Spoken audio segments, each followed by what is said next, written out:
Olá, está no ar o Boletim Legislativo desta terça-feira. Neste mês, a Lei Maria da Penha completa 15 anos. Ela é um marco nas políticas públicas de proteção às mulheres.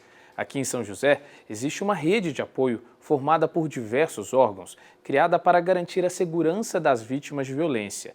E um desses trabalhos é a Patrulha Maria da Penha. Instituída em 2019, este serviço é realizado pela Guarda Municipal e que completou 2 anos, tem acompanhado diversas mulheres que enfrentam a realidade da violência doméstica, iniciativa que recebe o apoio da Câmara. A violência contra a mulher é um tema sério e, infelizmente, ainda recorrente. Para tentar frear o número de casos e dar maior suporte às vítimas, São José dos Campos criou em 2019 a Patrulha Maria da Penha, uma iniciativa da Guarda Municipal para acompanhar de perto as vítimas de violência doméstica na cidade. De acordo com Cristiane Lobo, subcomandante da Guarda, esse trabalho, que completou 2 anos, surgiu a partir de uma soma de esforços e parcerias entre órgãos de segurança do município. A Patrulha Maria da Penha, ela foi formada através, primeiramente, da Delegacia da Mulher, pensando em trabalhar em conjunto. Depois, nós fizemos uma parceria com a Vara de Violência Doméstica e Familiar, com a doutora Márcia Loureiro. Depois a gente teve outras parcerias também com a SASC, que atende os CREAS e os CRAS de São José dos Campos, que podem dar um apoio psicológico para a mulher, também um apoio social para essa mulher. Então, assim, essa rede que nós estamos construindo em São José dos Campos é de grande importância para a segurança e para a proteção dessas mulheres que sofrem violência doméstica.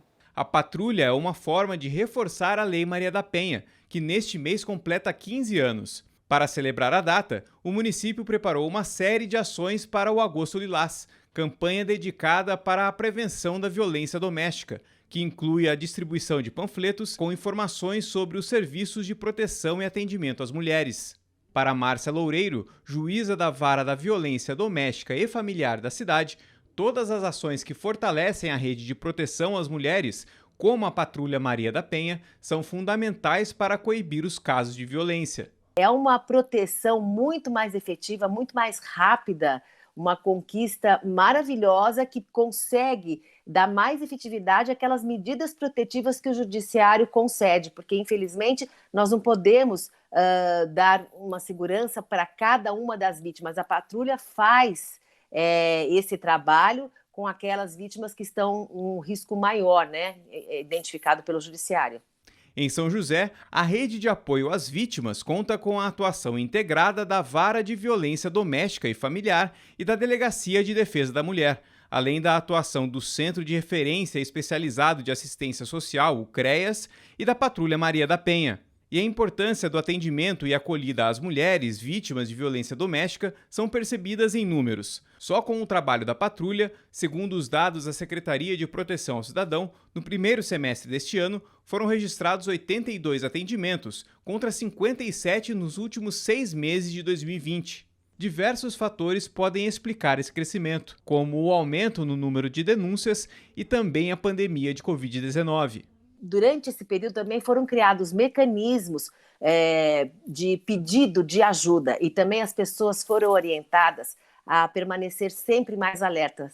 Por exemplo, como elas ficam mais em casa, os vizinhos foram orientados, os condomínios foram orientados e os síndicos também percebendo que existe uma briga, uma situação de violência doméstica, um pedido de socorro, interferir imediatamente na medida do possível, desde que não coloque em risco a sua própria segurança, ou pedindo socorro de alguém na rua, de uma viatura mais próxima, de 180, do 190, até da patrulha.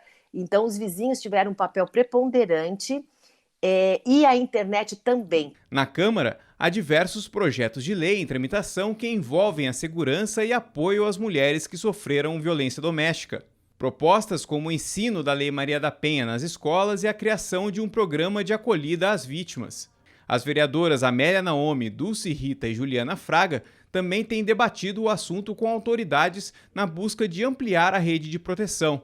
Uma das bandeiras das parlamentares é a implantação da Delegacia da Mulher 24 horas na cidade. Para as vereadoras do município, é papel da Câmara apoiar e divulgar a rede de apoio a essas vítimas. As mulheres ainda precisam de muitas atenções, não só do ponto de vista da violência, mas como no cotidiano.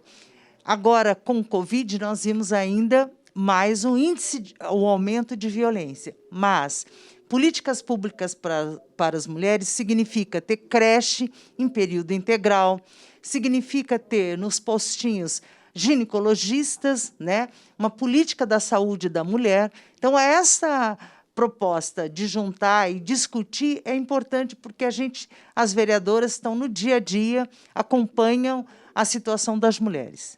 E a gente precisa cada vez mais trabalhar também a questão da prevenção, né? Você levar o conhecimento para as meninas, para as adolescentes, para as mulheres mesmo, conhecimento de direitos, conhecimento de como que é uma violência, que às vezes não, antes de chegar numa violência física de fato e algo mais grave, passa por outros tipos de violência psicológica, patrimonial. Então, isso sendo divulgado, isso sendo falado, cada vez mais com amplidão, com amplitude, quer dizer, fica mais fácil da mulher reconhecer, né, e tomar uma atitude. O papel da Câmara é divulgar e apelar para a sociedade, né, que ela denuncie casos de violência, que ela esteja presenciando com os vizinhos, com os parentes, que seja denunciada. Eu acho que tem que ter uma rede da sociedade para denunciar. E como uma forma de aumentar a segurança às vítimas de violência doméstica e familiar, a Guarda Civil Municipal pretende, em alguns meses, ministrar aulas de defesa pessoal para as 57 mulheres que atualmente são atendidas pela Patrulha Maria da Penha. Ela vai aprender técnicas de defesa, para ela poder se sentir mais segura e talvez, numa luta corporal, ela possa se defender para poder, né, se desvencilhar do agressor e poder pedir ajuda. E vamos falar de mercado de trabalho? Se você está procurando emprego aqui em São José, então fique de olho nas oportunidades disponíveis no PAT. O PAT, Posto de Atendimento ao Trabalhador de São José dos Campos, tem oportunidades de emprego para acabador de mármores e granitos, ajudante de serralheiro, aplicador esteticista facial, assistente de pesquisa clínica, atendente balconista, auxiliar de cozinha, auxiliar de mecânico diesel, avaliador esteticista facial, azulejista, camareira, chapista de lanchonete, chefe de cozinha, consultor de vendas, costureira de overlock, cozinheira, design de sobrancelhas, manicure e pedicure, esteticista facial, instalador de mármores e granitos, mecânico de manutenção, montador de móveis externo, operador de retroescavadeira, pedreiro, pintor, recepcionista, representante comercial autônomo, técnico eletrônico, torneiro CNC Júnior. Ainda há vaga para pessoa com deficiência no cargo de controlador de acesso. Para se candidatar é fácil, é só comparecer ao PAT levando RG, CPF, carteira de trabalho e o cartão cidadão. O PAT fica na Praça Afonso Pena, número 175, no centro. Alunos de uma escola do bairro Pinheirinho dos Palmares estão transformando o ambiente escolar a partir de informação e boas notícias. Eles criaram um podcast sobre temas como cultura, comportamento e também o dia a dia na escola e na comunidade. O projeto, que cativou o ambiente escolar, tem mobilizado os estudantes e ajudado a desenvolver nos alunos o interesse pela área da comunicação e pelos estudos. Olá, eu sou Isaac e hoje vamos falar sobre o racismo. É assim, com uma linguagem jovem, leve e informativa, que o podcast Papo Reto leva aos ouvintes debates de diversos temas relacionados a comportamento, cultura e também a comunidade.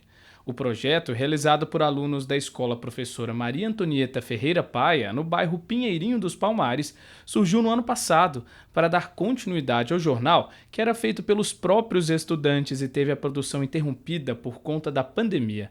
Os episódios são mensais e a produção feita por jovens do 6º ao 9º ano.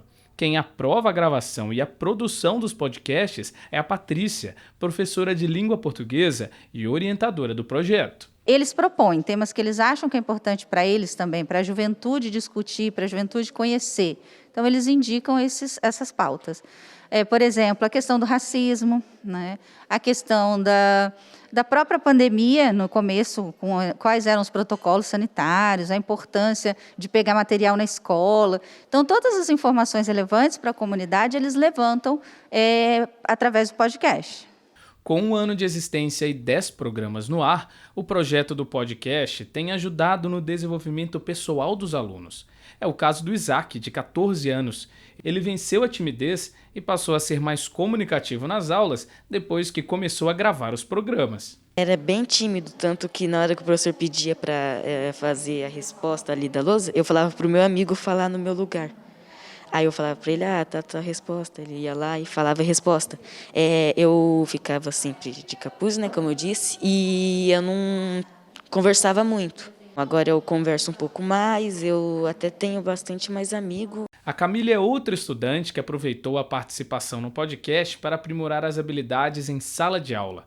A produção de roteiros, pautas e textos fizeram com que a aluna de 13 anos percebesse a melhora na escrita e na leitura. Ajuda porque a gente tem que ler, né? Ajuda no estudo, ajuda a gente a falar, se comunicar com outras pessoas. É bom ver quando a gente escreve uma coisa, ver acontecer, né? Dá fruto. Você vê esse dia a dia do trabalho da comunicação que eles levam para as relações em casa, para as relações entre os colegas na escola, e são alunos excelentes dentro da sala de aula. Então, alunos que eram média de 7, 8, hoje são alunos 10. A produção dos alunos também chamou a atenção da Câmara. Para a Comissão de Educação e Promoção Social, projetos como o do podcast na Escola do Pinheirinho dos Palmares têm um papel fundamental no desenvolvimento dos jovens. E para o futuro, já com o retorno das aulas presenciais, a intenção é fazer com que o podcast deixe de ser mensal e passe a ter episódios toda semana. Oportunidade de os alunos se dedicarem ainda mais ao projeto e até mesmo alçarem sonhos maiores, como se tornar um profissional na área. Se eu, por exemplo, quiser ser jornalista ou alguma coisa parecida, eu já vou ter pelo menos um pouco de conhecimento de como funcionam as coisas. Eu não achava que eu podia ser jornalista, né? Que eu tinha vergonha, né, de falar com as pessoas. Só que agora eu acho que é possível, né? E parabéns para todos os alunos que têm se empenhado nesse projeto tão bonito do podcast. É com iniciativas como esta que nós conseguimos transformar o dia a dia e mostrar aos estudantes que eles podem alcançar um futuro promissor.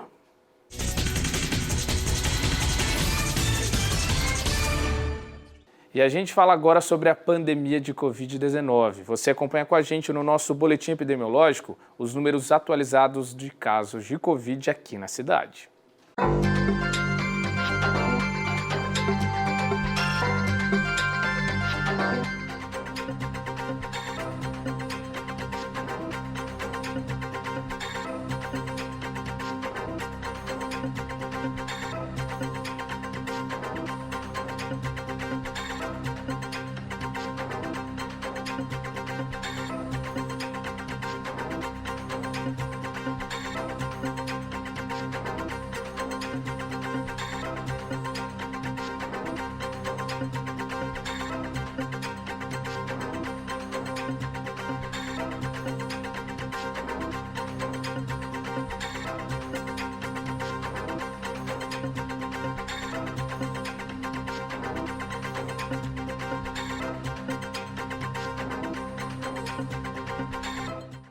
E ainda sobre a pandemia, hoje jovens de 22 anos já poderão receber a vacina contra a Covid-19.